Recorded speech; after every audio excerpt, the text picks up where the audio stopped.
Raksasa yang bermimpi menciptakan mimpi buruk bagi Ratu Inggris. Menciptakan mimpi buruk. Dalam mimpi itu akan ada sekelompok anak-anak yang dimakan oleh raksasa. Kemudian pasukan manusia tiba dan mengepung para raksasa. Pada akhirnya orang tua itu menempatkan gadis itu dan citranya sendiri ke dalam mimpi. Mimpi buruk dimasukkan ke dalam mixer yang terbuat dari sepeda. Mixer yang terbuat dari sepeda. Semua elemen mimpi bercampur menjadi satu. Ketika mimpi sudah selesai, orang tua dan gadis itu menyelinap ke tukang las platinum keluar dari jendela ratu, meniupkan mimpi buruk yang dibuat dengan hati-hati ke dalam kepala ratu. Tak lama kemudian ratu terbangun dari dan mengira itu hanya mimpi buruk. Tetapi kemudian sekretaris menemukan anak-anak itu benar-benar hilang dari panti asuhan, dan bahwa gadis kecil yang muncul dalam mimpi itu sedang berdiri di ambang jendela. Bahkan raksasa itu nyata. Sang ratu sekarang harus percaya ada raksasa-raksasa di dunia yang memakan anak-anak, dan meskipun kehadiran orang tua itu menakutkan orang-orang, tetapi ia diperlakukan seperti tamu kehormatan. Ia diperlakukan dengan keramahan, mencoba menyajikan makanan mewah kepada orang tua di atas tangga. Rasanya seperti tidak ada yang pernah ia rasakan sebelumnya. Dalam beberapa saat, para jenderal senior Inggris tiba. Orang tua itu menunjukkannya pada peta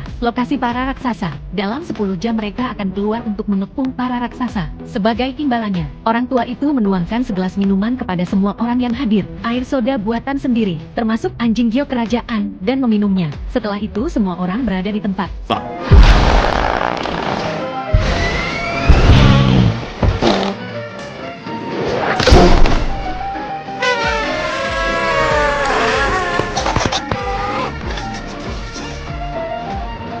To giant country.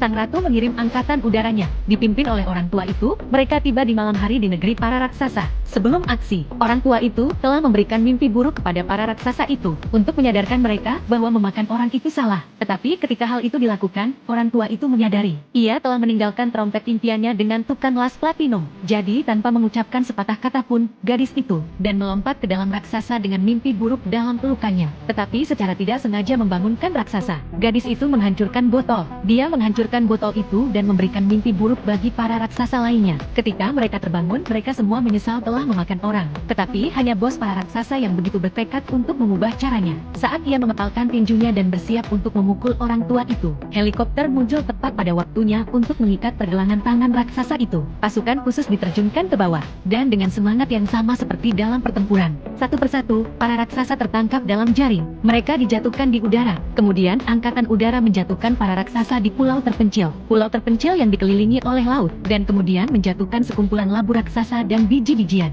sehingga mereka bisa menumbuhkan tanah mereka sendiri. Setidaknya ada sesuatu untuk dimakan, dan hanya vegetarian. Dan jika Anda ingin makan orang, hal ini tidak akan pernah terjadi lagi. Di akhir cerita, sang gadis terbangun dari tempat tidurnya di rumah ratu. Dia akan membawa serta semua kenangan indah dari raksasa yang bermimpi itu, dan menjalani hidupnya dengan keberanian dan kebahagiaan. Karena ia tahu di dalam hatinya, tidak peduli apapun kemunduran dan kesedihan yang mungkin dialaminya, di sebuah gua di suatu tempat yang jauh, akan selalu ada orang tua yang baik hati, akan mengawasi mimpinya dalam keheningan. Film ini berjudul The Dreaming Giant, berdasarkan novel dengan nama yang sama karya Roald Dahl, disutradarai oleh Steven Spielberg yang hebat, imajinasi fantastis dan efek visual lukisan minyak, negeri impian yang mempesona, antara gadis itu dan pria tua raksasa, dari ketidakpercayaan awal mereka satu sama lain, dan orang tua itu, dan kemudian mereka bergabung untuk melawan raksasa itu, hubungan yang sangat menghangatkan hati dan tak terlupakan. Para penonton tergerak oleh film. Film ini tidak hanya untuk anak-anak, ini juga didedikasikan untuk semua orang dewasa. Tidak peduli betapa gelapnya dasar kehidupan,